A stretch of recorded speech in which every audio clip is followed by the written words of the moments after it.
This kid impressed. He's a dog. He is a dog. He's leaped Najee Johnson for me by far. I'm sorry. The Najee experiment's over. Let's put Noah Williams in. But Najee Johnson, I think, kind of proved, hey, I'm not a good corner. It's almost like he's waving his arms on the field like, hey, I can't play corner. Please stop putting me out here. Don't care. How do you hit somebody so hard it ricochets down your body and causes your hip to come out of place? Like, what are we right now? What is he, 80? You're listening to All Chiefed Up, the podcast. Chiefs Kingdom, ACU crew, welcome back to All Chiefed Up. We're back with another podcast for that ass. It is Tuesday, August the 12th, and the Chiefs played a little bit of football last weekend. They had that preseason matchup against the Arizona Cardinals, and it went pretty well for some of our young guys. Most notably, the two that really kicked ass were Noah Williams and Jeffrey Bosa, ladies and gentlemen. They had a good Bosa. A good debut for the Chiefs, baby. That's what I'm talking about. Got everybody horned up. So that's why we're going to talk about them. Let's just start out right now talking about freaking Noah Williams. Let's start with Noah Williams, Mike. This kid impressed, right? This is a guy that we drafted, we were excited about. We compared him to Marcus Peters. We said this is a guy that can turn the ball over. He can hit people. He can do special teams. Boy, did he prove it all in the first preseason game. Yeah. He was everywhere. He was all over the field. He looked good in special teams. He laid that kid out, the one that Ariza just bombed and moved him back 25, 30 yards to be able to catch that punt. Look, dude, he looked really good. I was very impressed with Noah Williams. After going back and rewatching some of the film, I said that, Josh Simmons, Robert Tonyan, Brownlee, all those guys had good games. Bosa was up there for me as well, and we'll talk about him in a minute, but dude, Noah Williams may be the guy that stood out the most for me. I thought he'd done very well when he was given the opportunity. He was sticky. He was all over the field. He had a PBU in the end zone, looked like a veteran out there on that play. Again, good special teams plays. For me, this kid is already CB3, CB4. He's leaped Najee Johnson for me by far. I'm sorry. The Najee experiment's over. Let's put Noah Williams in. Let's let Josh Williams have some more playing time. Yeah, for sure. I mean, Noah Williams was listed as a second-string cornerback on the depth chart, but he actually got 27 defensive snaps and 9 special team plays at the preseason game, Mike. He had 2 solo tackles on defense, including a 2-yard loss tackle, and then he also had that ridiculous special teams tackle where he knocked that dude out, and then he had a pass breakup in the end zone as well. So I thought he really showed out. He showed what he can do. He showed how dynamic he is and how many different things this kid can do well. And I'm with you. I think we've seen enough Najee Johnson. I don't want to hate on the kid. I think he's fine. He's a great special teams player, but he's not a corner. And you mentioned last night on our live stream on YouTube that maybe they need to get him back to safety where he originally played at Marshall, because he's just not working out as a corner whatsoever. Yeah, there was one little clip today. I didn't clip it and put it out because I already knew what was going to happen. His mom was going to come over and attack me on X. So I didn't want to do it. Don't let her do it. Yeah. Mama's going to get you. Look, I love her, but come on now. It's a grown man playing a grown man sport. You're going to take some criticism. But I get Mama Bear's going to Mama Bear. And look, here's the thing. I didn't clip it. I feel like at some point people do pile on players too much, but there was one where he was coming across the formation. It was obviously man-to-man. His guy come in motion like a jet sweep, and they faked the jet sweep to him. They ended up getting it to him in the flats. Or he took the handoff. I don't remember which one it was. But Najee was trailing on the opposite side, on the defensive side. He was behind him by 4 or 5 yards. He couldn't keep up with him. He ended up missing the tackle. The dude was if it wasn't for our safety, he was gone. And it was all because Najee just couldn't stay with him. He couldn't make the tackle. The kid can play special teams. But, look, Noah Williams has surpassed him already in my mind as a corner. Let Noah Williams play. Let Noah Williams, Jalen Watson do this until Fulton gets back. Once Fulton gets back, you can pair him with McDuffie if you want. Play Watson, play Williams, play Noah Williams, play all these guys. Play Josh Williams. I know I've got too many Williams now, but that's the thing. When we drafted Noah Williams. Right. When I see Williams get drafted, I was like, look, a Williams, he's going to be awesome. Let this cat play, baby. And he's the man. And you know what Noah Williams is, Steve? In the words of Pat McAfee, he's a dog. He is a dog. He's a nasty. dog. You know who else is a dog? Jeffrey freaking Bosa. This kid's insane, man. It kind of got a little scary at first because he got injured early. He was down for a minute. No one really knew what was going on, but he popped back up, went off the field under his own power. He come back and he went crazy, brother. He looked good. He hit that guy so hard, Steve, he hurt his hip. He like broke a hip like an old man. Like he was grabbing at his hip. I was like, how do you hit somebody so hard? It ricochets down your body and causes your hip to come out of place. Like, what are we right now? What is he, 80? No, come on, get it together, Bosa. The mighty Bosa Stones. I'm trying to come up with a good nickname for this cat, and I can't do it. I just like to call him Who's the Bosa? Do you remember on like the old school keyboards that cost like $10 and they were crap, and you could put the settings with them? There one called like the Bossa Nova or something like that. The Bossa Nova. Yeah, and those really crappy song. Yeah. Yeah.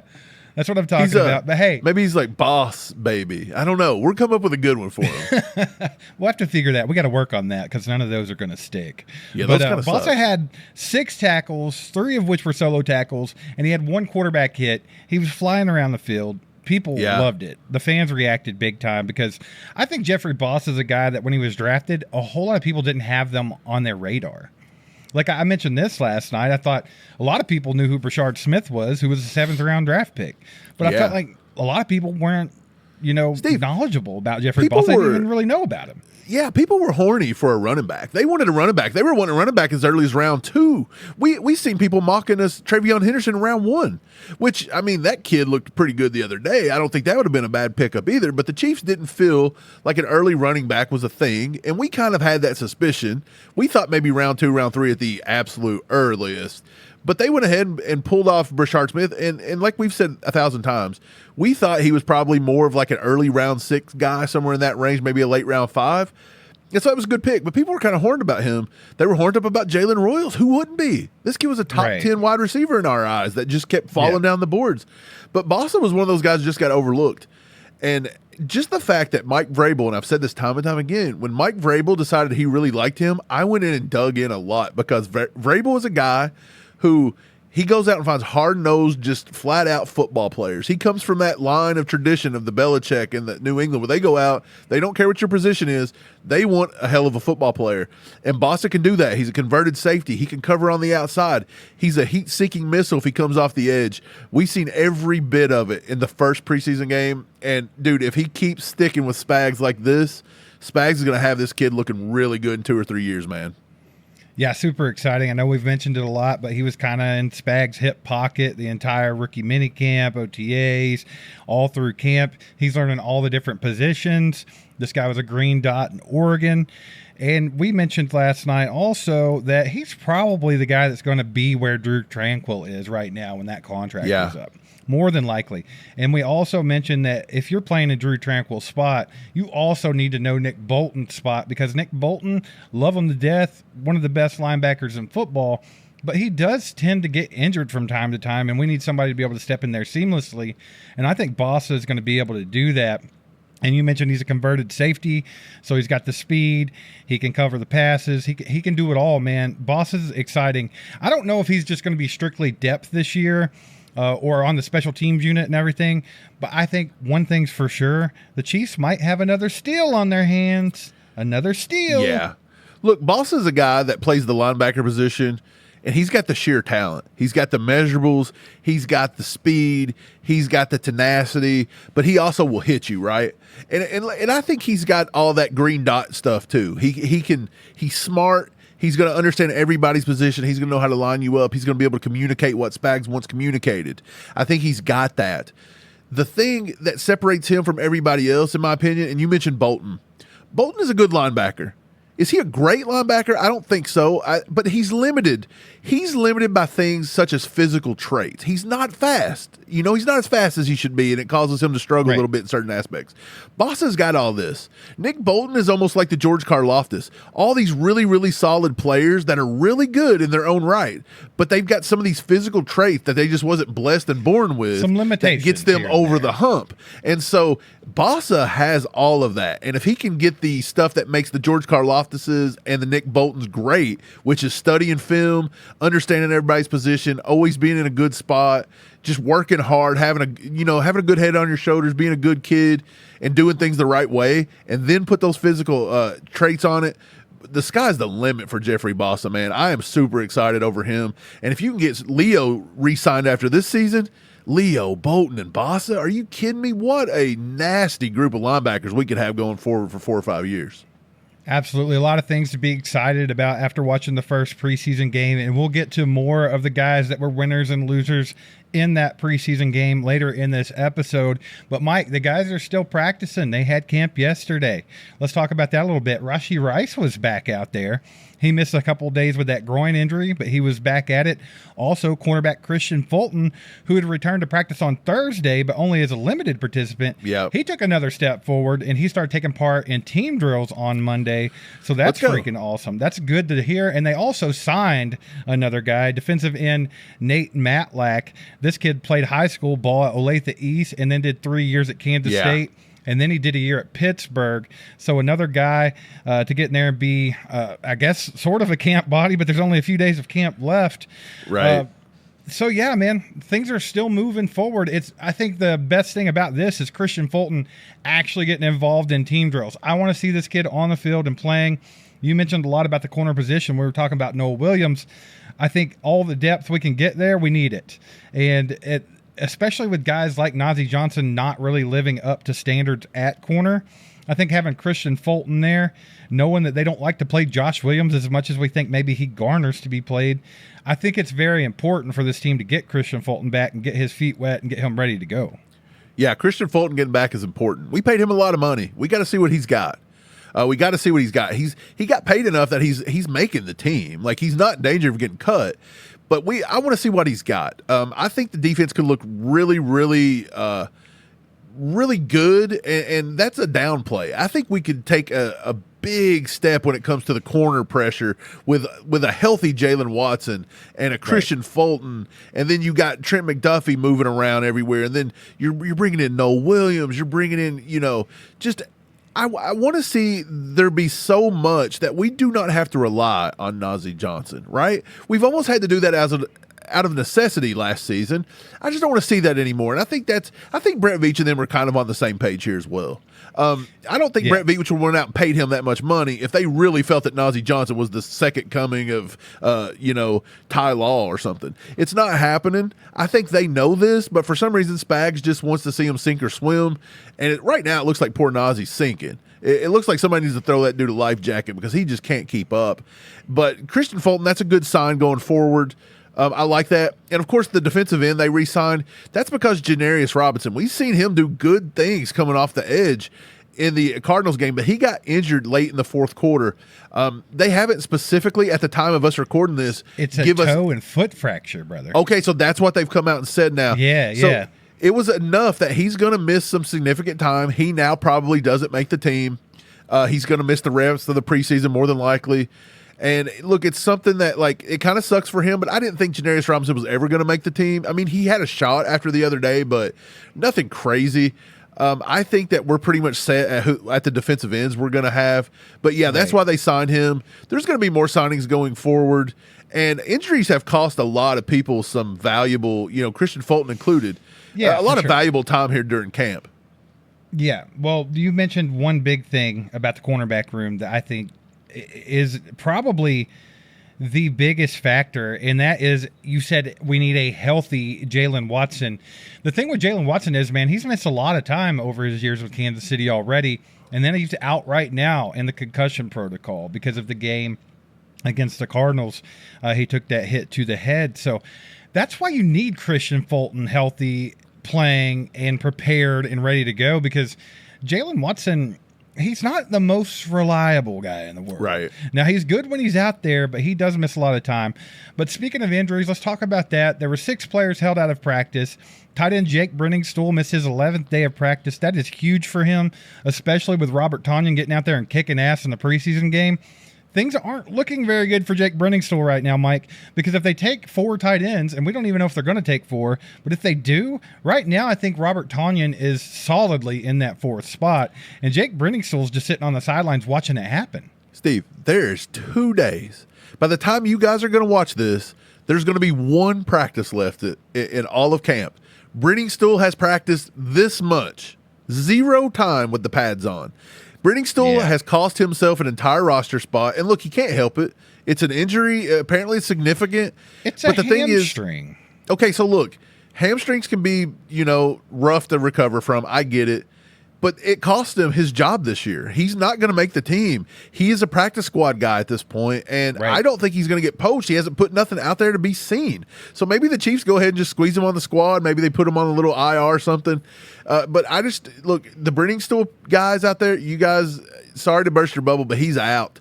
Tanyan is in probably if they take Big 4. Bob took his job, baby. Big Bob took that job. That's what's up. Look, Big Bob in the house. Every time Big Bob does that, man. Do you ever watch Bobby Puff, the guy that streams Warzone? His name's Bobby Puff, and he's like Big Bob, blah, blah, blah. And he does like a roll with his words like an auctioneer. I think of that so much. I want to find a clip and clip it in here or at some point because it's hilarious. You need a Big Bob clip just in case Big Bob goes crazy this year. Big Bob Tanyan looked the part the other day. It got to the point where I was like, dude, I've seen enough of Tanyan. Don't get him injured. Get him out. I was ready to roll with him. What's the thing? Tanyan's a veteran. He's done this before. He had a great year with the Green Bay Packers back when Rodgers was still there. He can do it. He can get it done. And he's been playing a while. Do you remember that season? They were trying to say Tanyan was better than Kelsey that year. Remember? Dude, it was crazy. I remember arguing with Green Bay Packers fans like, you need to chill a little bit on old Tanyan here. And Big Bob's over here in the red and gold, baby. Of course, Big Bob went into hiding after that season. But yeah, moving along, Hollywood Brown missed his 7th day of practice with an ankle. That's not good for Hollywood. This kid, it's the same song and dance. Like, he's got to stay on the football field. People will talk about this guy like he's made of glass already, and now he's missing 7 days of practice with an ankle. Andy Reid did say he's close to returning, but that's usually Andy's go-to, right, when they ask him about an injury. Well, he's close. He's close. So you don't really know what to make of it. And Hollywood, after they gave him another 1-year contract here, obviously he missed 90% of last season with that injury off the first preseason play, which is insane. Now we can't even get him out there for the preseason. So I don't know, man. Hollywood's got some work to do, and I think he needs to be consistently on the field working with his team, or else he's not going to be as impactful this season as people might think. Right. I don't think the Chiefs – I've seen a lot of people sometimes in the comments, and you guys can let me know in the comments if you're one of these people that you think this. Some people think that he may not make the team. I don't think he's in position to be cut. That to me, that's a little wild. They give him a little bit too much money. Sometimes these people get in the comments and they say some crazy shit, you know? They'll be like, Rashee Rice isn't going to make the team because he got in trouble 2 years ago, okay? Like, come on, man. Just shut up. It's wild. But I'll say this. Hollywood's got to get it together. If you would have told me at this time this year that he played 1 snap last preseason and he's going to play less so far – I would have been like, what?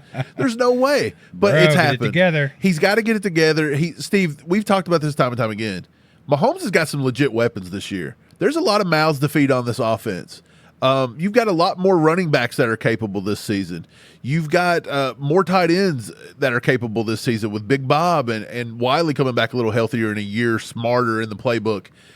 Noah Gray's getting, more cohesive with Mahomes every single year. Right. Hollywood's got to get on the same page or he's going to come out and just be a complete bust. He's going to have 200-300 yards on the season, and it's just going to be a wasted contract. Right, and we don't want that. We don't want that. More injuries, though. More injuries. We got some news on Ethan Driscoll. We haven't heard a whole lot about Ethan Driscoll, even though he's a promising tackle. He did have an appendectomy the other day, so he's going to miss for a little while. He had to have that appendix taken out, so maybe he's had some trouble with that, and that could explain why he's kind of been lurking in the shadows so far. Not for sure, but then we discussed Jalen Watson and the concussion. He's still in the protocol there. Janarius Robinson, we talked about his toe/foot fracture. And then the big one was Deion Bush trying to make the roster again for the Chiefs. He's been here for a few years now. We need the safety depth. We can always use the special teams help. Deion Bush checks all those boxes, but the Achilles was ruptured in the preseason game against the Cardinals. So that sucks for Deion Bush, man, because I think he was a bubble player. He was trying to make the roster, and I think he had a pretty good shot, even though there's a lot of guys in the defensive back room. I still think just because of his experience with the team so far, and his well-roundedness. He can play the safety position pretty well. He's also really great at special teams. I thought he had a good shot of making it. Sucks for him. He's done for the year. Yeah, I hate to see that from Deion Bush. He's been here for a while. I didn't think he was probably going to make the team, but he's been a guy that's been hanging around the practice squad. If you ever need him, they can call him up. He gives you good snaps. I hate to see it, but it is part of the game. It's part of the preseason. This is why people want to get rid of the preseason, this and that. But that's a double-edged sword, man.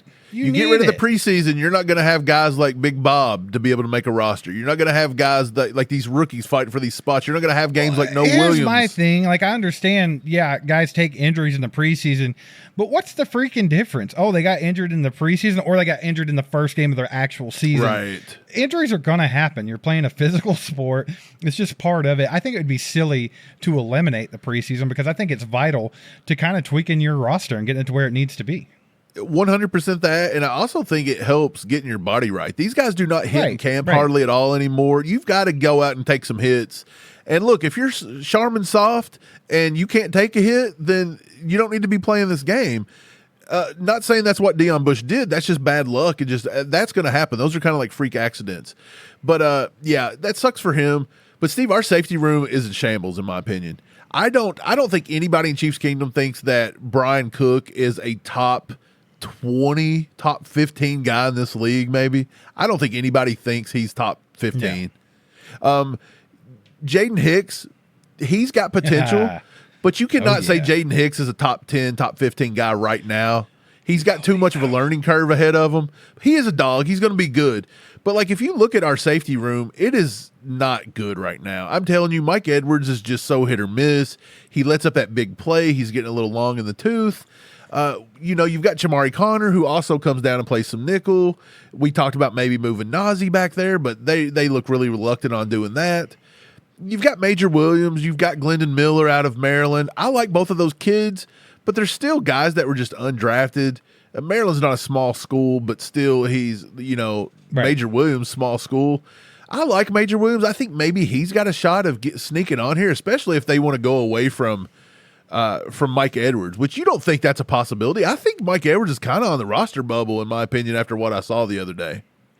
Yeah, I don't. I kind of feel like they signed him for a reason. He's already played with the Chiefs. He's familiar with the system. He was good last time he played with the Chiefs. Mike Edwards isn't like the best safety in the world, and he does have a tendency to get burned, but it's because he is the ball hawk type. Like, he's always looking to create a turnover.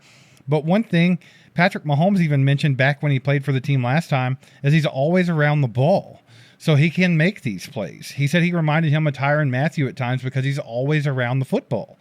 So I think that's what they wanted. They want to try to create turnovers this year. They want to close that deficit. They want to actually win these turnover battles in games. That way we're not always playing down to the last play of the game, even against bad teams like the Carolina Panthers. Like, we have to figure out how to turn that corner and start winning these turnover battles. So I think guys like Mike Edwards, not only with his experience and his veteran leadership that he could have back there in that room, but he also brings you that element. And I think that's what they're trying to get to, man. Yeah, I mean, I could definitely see him making the team.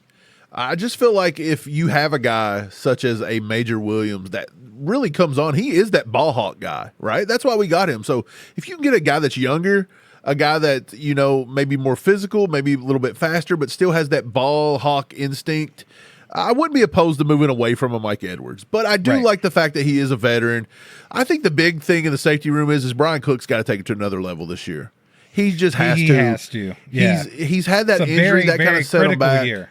Yeah, that set him back a little bit last year, but he's got to get a little better. Brian Cook's just got to get a little more consistent. He's got to get a little better when it comes to putting his nose in there and just making big hits. We heard that he was the guy that would lay the wood and he could make the big turnover. And we've yet to see it. He's shown flashes, yeah, but it's just not been very consistent. He's got to get more consistent. And he's actually had opportunities, unlike, say, Leo. Leo doesn't get enough snaps. Brian Cook, when he's out there, he's been out there pretty much every snap he can play.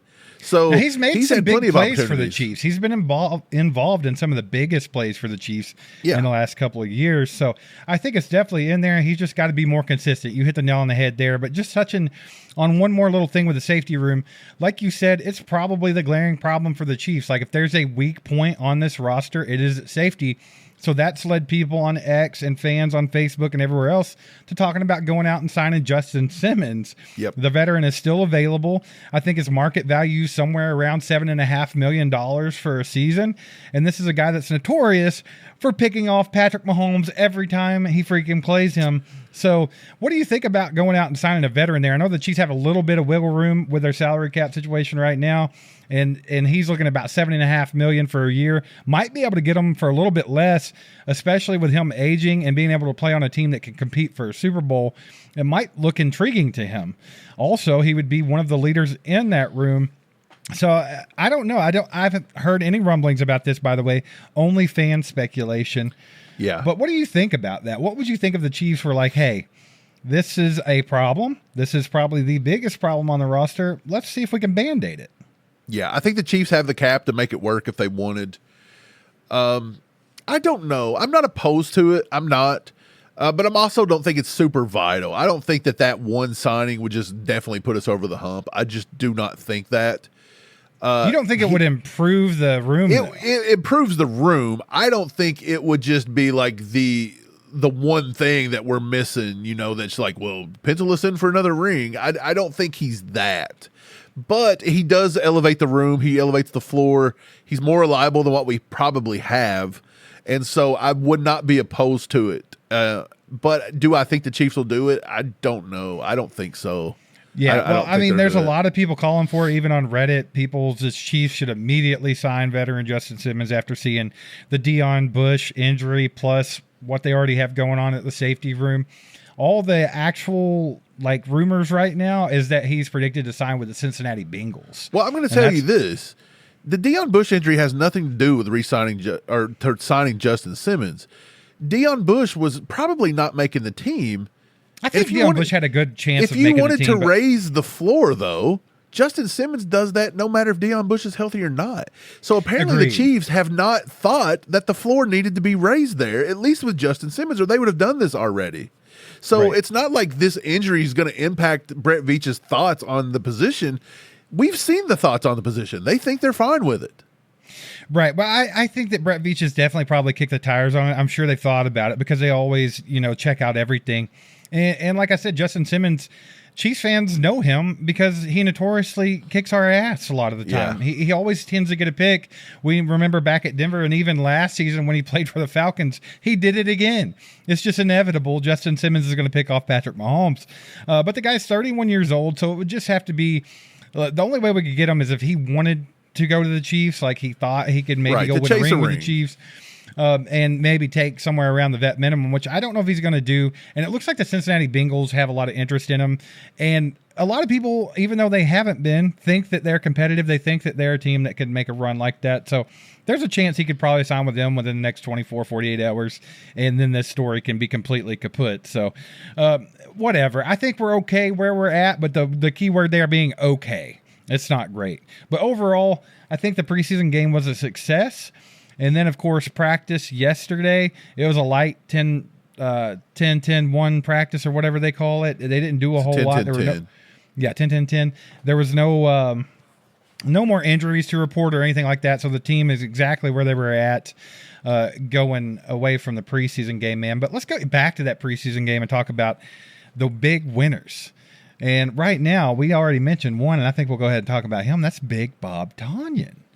This guy went nuts. He led the team in receiving in the game. And he just, like you said, man, he looks the part. The Chiefs need reliable veteran guys, especially when you're talking about Kelsey, maybe on his last leg there. If Kelsey, God forbid, were to be injured or something like that, obviously we have Noah Gray to go to, but wouldn't it be nice to have a vet like Tonyan in there as well? And then, of course, you got Jared Wiley, who we haven't really got to see anything out of because he got injured in his rookie season.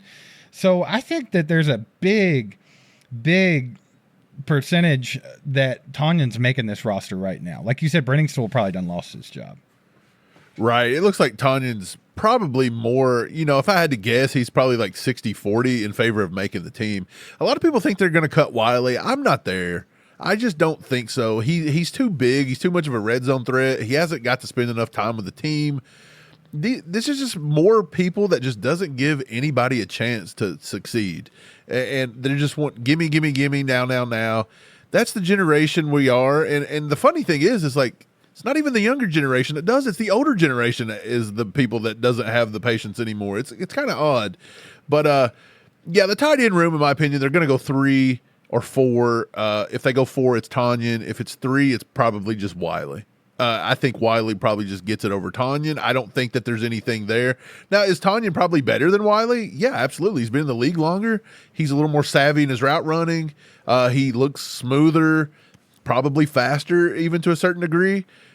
But I just don't think that they're going to move away from Wiley. I just don't. I think they drafted him for a reason. They spent a lot of draft capital on him. They like what they see. Right? Yeah, Wiley's not going anywhere. Can we talk a little bit about the offensive line? Let's do it. You gave me an assignment last night. You said you wanted me to go in and watch all of Kingsley Suamataia's snaps because people have been giving him hell. Okay? Right, yeah. Yeah, so I went and looked, and so there's the play where he doubles with Creed, and then the guy, comes through like a blitz or something, and he kind of hits him and pushes him back. He loses balance. He gets kind of manhandled. 100% probably on Kingsley. It looked like his feet was a little slow.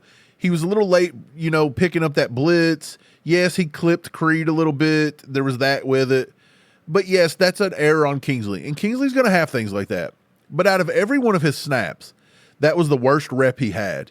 And so I actually dug up 2 good ones. And if you're following us on X, all chiefed up, get over there, find those tweets. I posted them up. I put the clip up. Steve, he had 2 where he just absolutely looked great in. And he looked solid the rest of the snaps, to be honest. I don't know why people are complaining over Kingsley and just saying he's completely bust and he just looked horrible. It's not true. So on one of them, I want to say Buda Baker tried to come in and tried to give a delayed little blitz in to come in on like a run. It turned out to be a run. Dude, Kingsley wiped him from the play. I'm talking just wiped Buda Baker and then gave him a little extra at the end there, Trey Smith style. Right, and then there was another one where he pulls and he's running like a zone. He's getting out, and of course the play got blown up. It was when Sky Moore tried to get that block and it just didn't work out. Kingsley had already chipped a guy, got up the field, and he had hit a linebacker and knocked the linebacker completely out of the frame. So this kid is big. He's athletic. He did a lot. I think the first play was actually the fumble when Gardner Minshew kind of fumbled that snap and had to fall on it, and you didn't get to see what was going to happen. So we really didn't get to see what was going to come there, but Kingsley just erased Buda Baker. He got rid of the linebacker on that pull play. There's a lot of stuff I've seen from Kingsley that gives me a lot of hope and excitement in him playing left guard. And I think it's a little unfair that everybody went off on him over that one specific play. But look, guys, if you've been around Chiefs Kingdom, if you're not a newbie, this is what Chiefs Kingdom does. They find the smallest thing and attack it till it's done. And they will never let up on it ever. They're always going to be right. Right. Well, the pitchforks got pulled out when they pulled Kingsley from the game in week 2 last season, right? That's when every one of the fans, not everyone, I shouldn't say everyone, but a big portion of the fans in Chiefs Kingdom, they pulled out the pitchforks and they're like, he's a bust. He's not even going to play anymore. And then, we've talked about that time and time again. Was that a great decision by the coaching staff? We don't know. Maybe Kingsley could have sat in there and took his lumps and maybe eventually been a better left tackle than maybe what we ended up with by the end of the end of the season. But I think as far as guard goes, it's just kind of carrying over, right? They fully expected him to be Joe Thuney in his first game at left guard, and that's just not how it is. Yes, he's going to make mistakes. He's a young kid. He's still trying to learn that position. You have to expect that. But what I saw from it were those good plays you were talking about. I saw all the things that he can build on and how good he could be if everything works out good. So I'm thinking maybe about week 8. If we get to week 8 and Kingsley looks awful, then sure, go ahead, poke him with the pitchforks and do what you do. But right now, to me, it's just another one of those guys. That's what Chiefs Kingdom does. They just decide they don't like him. Sky Moore early on got it, right? Now, they ended up maybe being right about that one. He never panned out. They ended up being right about that one. But they've done it to Felix. They're doing it to Kingsley. I think it's just one of those things, like you said, no one has any patience anymore. It's a what have you done for me lately league, and that's just how people view it. But I do think that Kingsley needs a little bit of grace right here because I saw a lot of flashes that gave me hope about how good he could be at guard. Right. Just like anything in life, there's optimism, there's pessimism. Pessimist, I don't know the word. But either way, most people just want to focus on negatives. They just want to beat it into the ground. That's all they want to do. They just want to be right, too. I've noticed that people just want to be right. At the end of the day, people are right fighters. They just want to be right, and they'll never find middle ground, and they'll never give people chances. It's just they want to be right. And it's like, what do you get out of that? I've been right about a lot of things. I've never had somebody come by my house and give me a paycheck. I've never had somebody drop by and give me a trophy. Nobody ever come and give me anything. I never got an award for saying, what's his name from the Rams, Puka Nacua. Nobody ever sent me a ribbon in the mail saying, good job, Mike. It never happened. Right. I've been wrong about some things. I was wrong, I guess, about Sky Moore. I don't think I was wrong into giving Sky Moore a 3-year chance. He blew it. I'm not giving it to him anymore. I don't think I was wrong about that.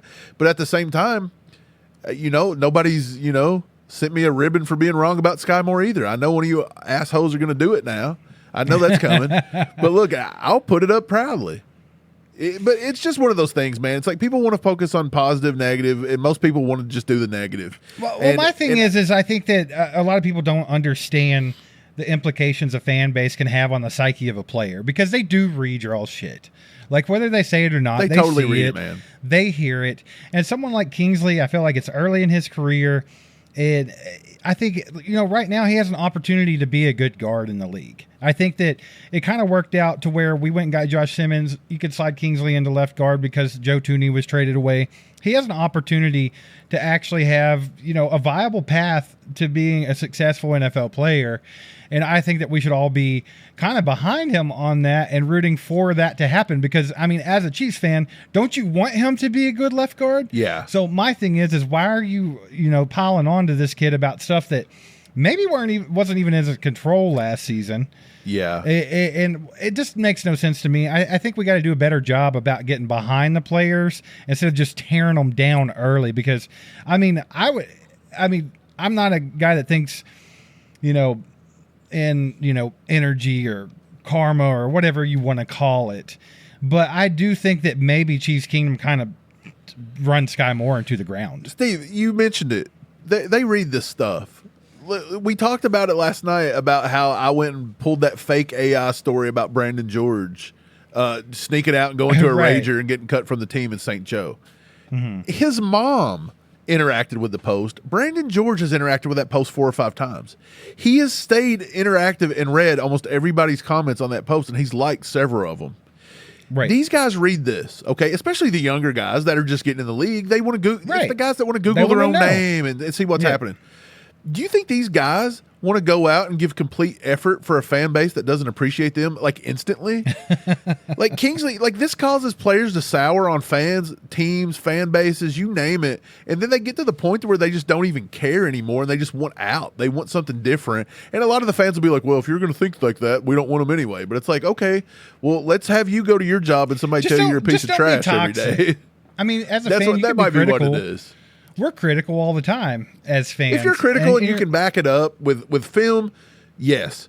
But you got one play of Kingsley out of 11 or 12, and the rest of them he looked very solid on. I think that's a big time. Which is wild. That's like Kingsley. That's like batting 800 and getting critiques because you struck out once. You know what I'm saying? Like, it just, people have really got to chill and tone it down with the Kingsley thing. Give it time. If he's not good, he's not good. We'll find out. Steve, you know who else wasn't good?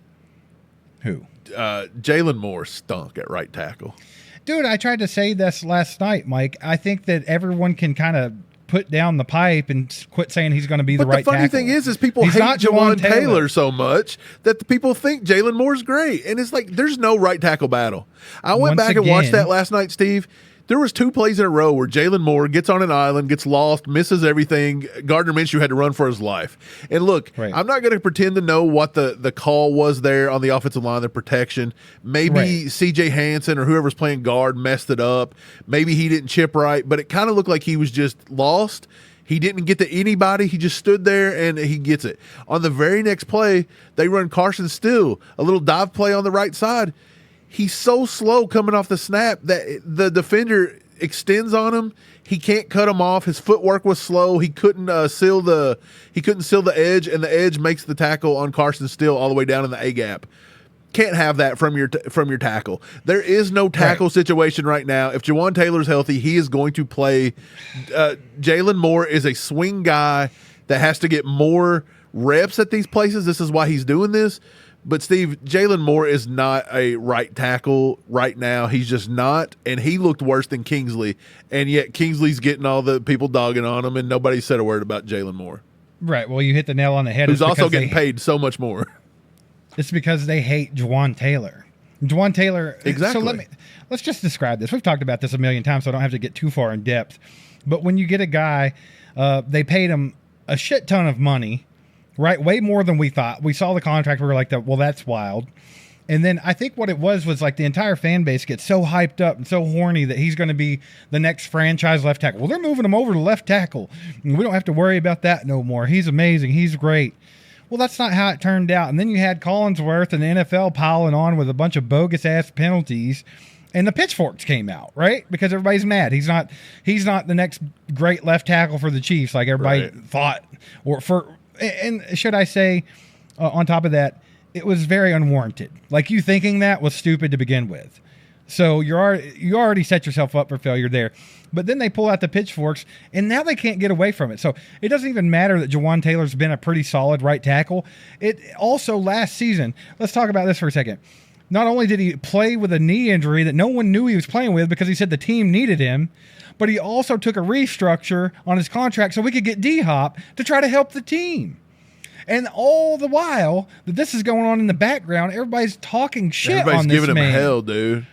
Dude, it's insane. And it just goes to show you, like, maybe some of you guys in the fan base need to chill a little bit. You don't know everything.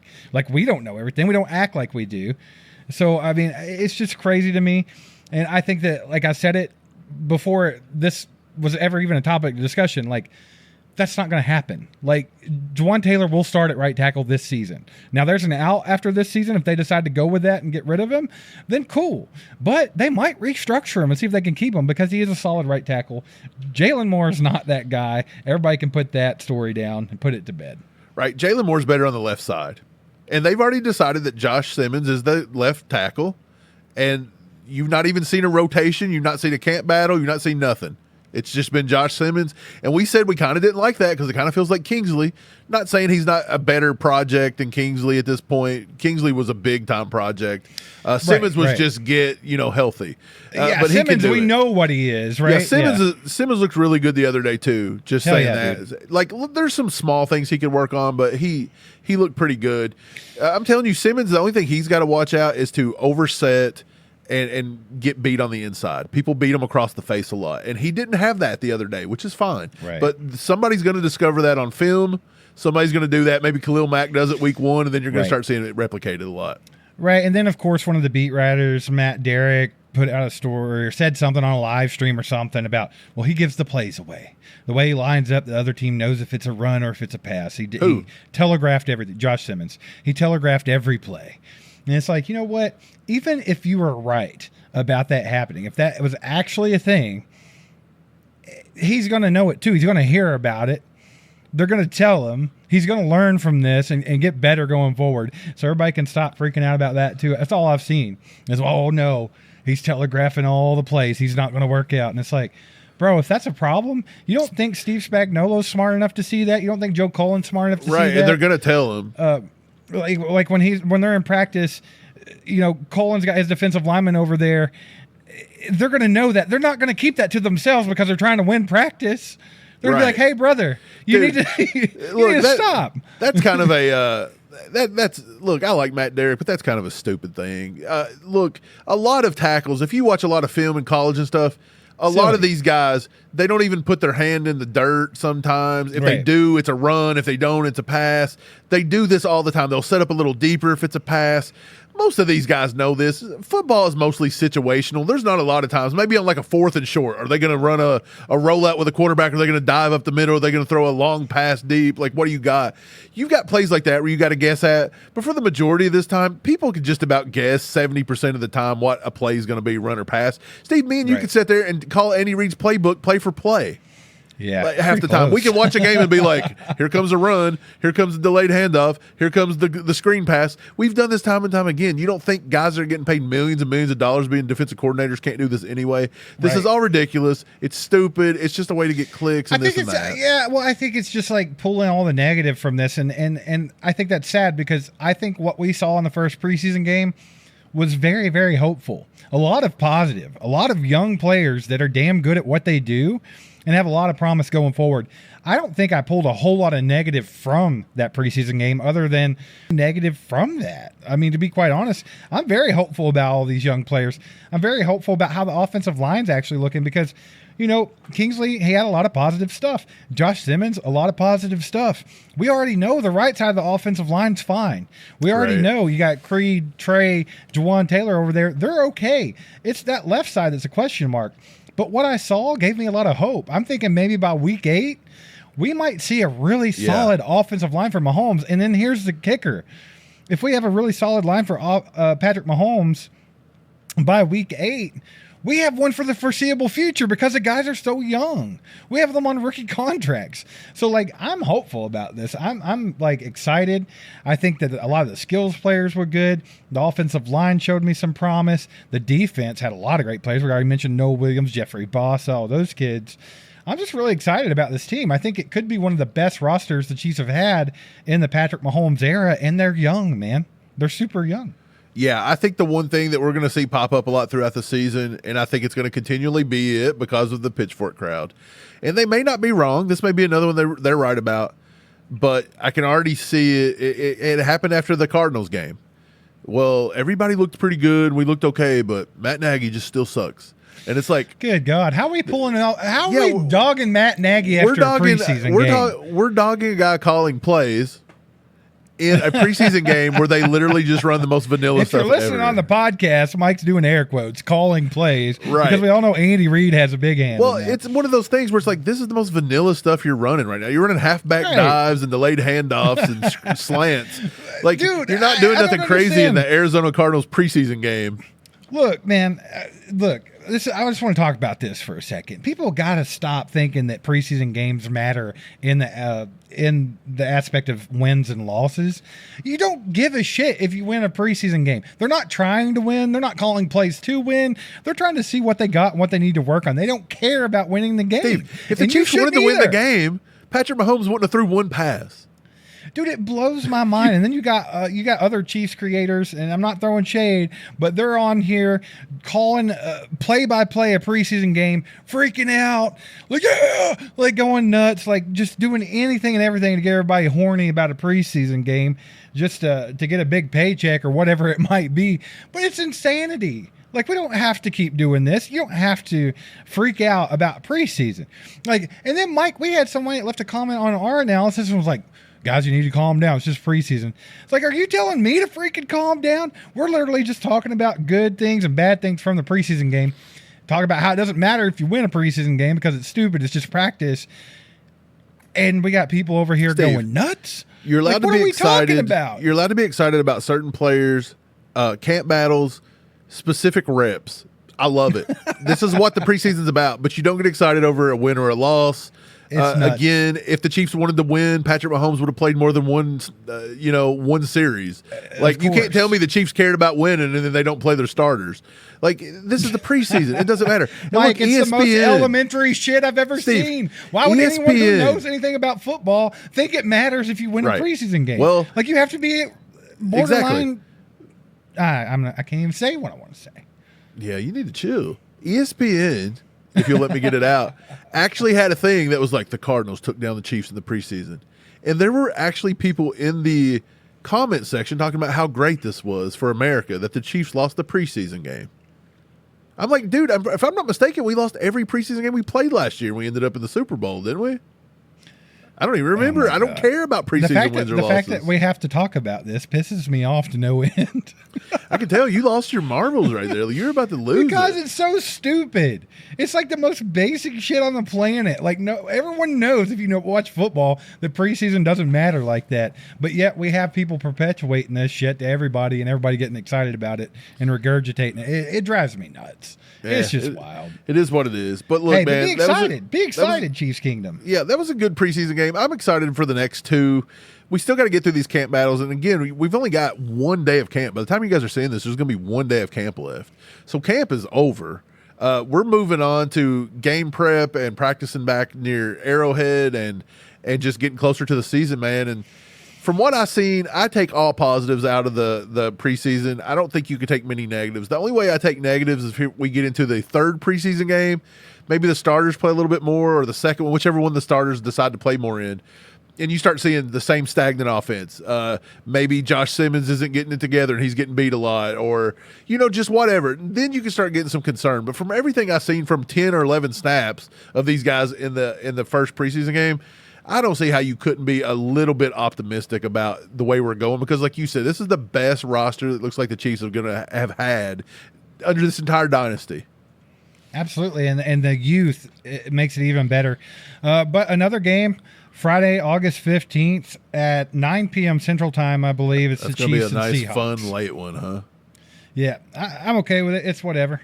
But yeah, it's a late one. All you old folks are going to be mad about it.